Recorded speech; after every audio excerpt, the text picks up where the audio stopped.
British Empire, and they can do whatever they want now. So they take over India. They set up something called the East India Company. And the East India Company is also a nation unto itself. It is at this time, as a company, maybe the third or fourth richest nation in the world. And of course, what they do that's very important is they extract wealth from India. They basically steal a lot of wealth from India.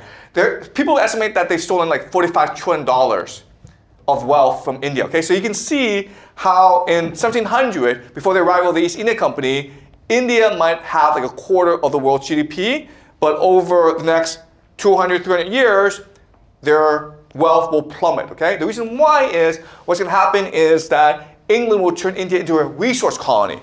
They will destroy the manufacturing base of India, turn it into an agricultural economy, and then force India to buy British manufactured goods, okay? So what they will do is use India to drive their industrial revolution. Okay? And as you can see, they're also forcing the Indians to pay a lot more money than their own people. And so in 1913 to 1950, the average income of Indians don't really change that much, okay? But what's really important for you to understand is this. The British could not have done this without help from the Indian people themselves, okay? So what's happening is the British, through the Bank of England, they're able to co-opt the Indian elite. Why? Because now you're able to take your wealth and then store it in England, okay? Does that make sense? Before, you couldn't really take your wealth anywhere, so your interests were aligned with the people. But now that you're able to take this wealth and then put it in England to be safe, your interests are now aligned with the British.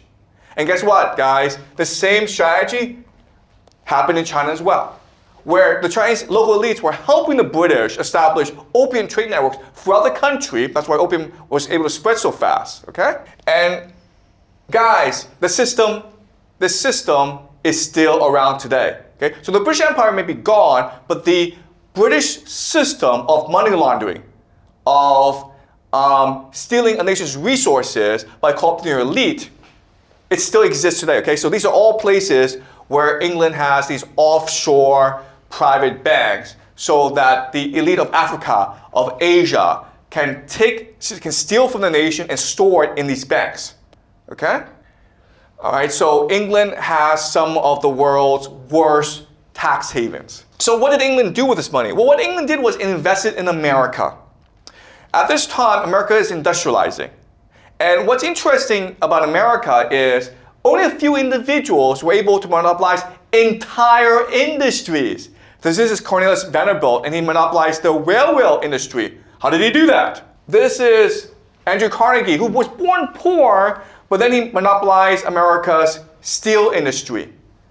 How did one person do that? That's really strange, guys. Oh, Rockefeller, he monopolized America's oil industry. In fact, over 6 weeks, he was able to buy out all his competitors. Where did he get all this money to buy out his competitors? How did he become a monopolist? How is this happening, guys? J.P. Morgan, he monopolizes America's financial industry, and he creates something called the Federal Reserve, which is a system they still have today, where America is ruled by private banks. Okay, how is this happening? All right, so these questions. How is it possible for these individuals to monopolize industries? Why are these monopolies national rather than regional? Okay, and why didn't government make public these critical infrastructure and resources like we do in China, right? Oil should belong to the people. Why does it belong to one person? The reason why is it is England that is using its wealth from India and China to finance these individuals and allow these individuals to develop entire industries. Why is it doing that? Because the Americans at this time in their history, they hate the British, right? The Americans are like, in 1776, we fought a revolution here with the British. Why would we allow the British to come back and buy up our land and our oil and our steel and our railways, right? Therefore, they needed people like John Rockefeller and Carnegie to act as their agents. Okay? Does that make sense? All right? So in America, you're taught that these people, Andrew Carnegie, John Rockefeller, they were just rags to riches. It's because of the American dream. It's a land of opportunity. If you work hard, you can become a billionaire. No, guys, that's not true, okay? If you belong to a society, if you are financed by the British Empire, you can become a billionaire. And guess what, guys? We have the same system today. Bill Gates? Mark Zuckerberg? Really strange. This 19-year-old guy drops out from Harvard and founds Facebook, okay? And now he's a billionaire. How does that happen, guys? Well, it must be the American dream. Oh, ChatGPT, guys. Really strange. If you have a dream and you just follow it, you can become a billionaire in America. Yeah. It's all just a scam, right? Google. It's all just a scam. Okay?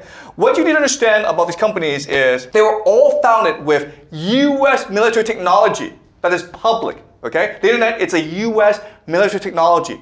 Google, these search engines, it's all US military technology. And they were given to these guys for free. Why would they do that? Okay? Again, if you think that we're ruled by secret societies, and it's really secret societies that control the world, and they want this technology out there to better surveil people, it makes a lot more sense, right? Because if the Pentagon said, hey, with this free computer that you can use, you'd be like, I'm not going to use this computer because you'll spy on me, right? But if Mark Zuckerberg says, hey, free Facebook, guys, want to use it? You're like, yeah, sure, Facebook, yeah. He's a dork from Harvard. Of course he can be trusted, right? Same strategy, okay, guys? All right, so 1913, these bankers met together to set up the Federal Reserve System. And this led to something called the Bretton Woods system in 1945. America won the war, and America promised the world that the US currency, backed by gold, will become the reserve currency of the world. But the US currency will always be backed by gold, therefore you have nothing to worry about, right? Well, in 1971, Richard Nixon says, screw that, okay? We're not backed by gold anymore.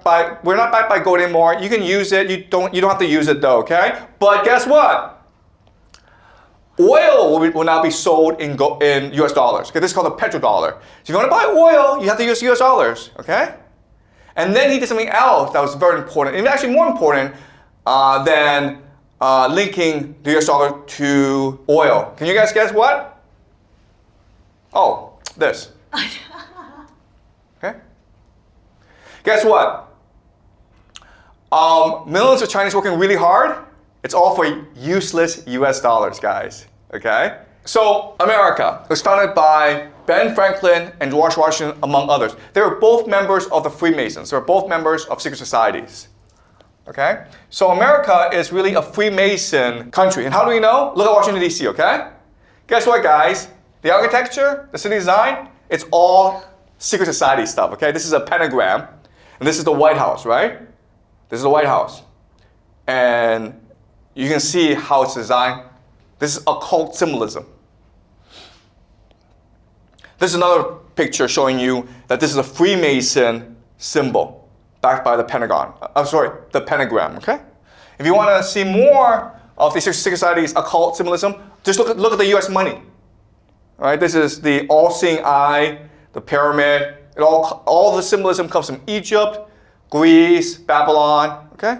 It's all part of the Freemason system. This is seal of the United States, the New World Order, okay? The New World Order. We'll be discussing this next week. Okay, but now you reach a point in history where you've got too much wealth, people become lazy and complacent. So what do you do with these peasants? We know exactly what they're going to do. They're going to destroy the economy like they did in 1929, and then they're going to start World War III. Okay? That's the goal. Because how the system works is, if you're transnational capital, you need people to constantly focus and working. Okay? And you do that by creating anxiety, by destroying wealth, by creating a cycle of constant death and destruction. Clear, guys? All right.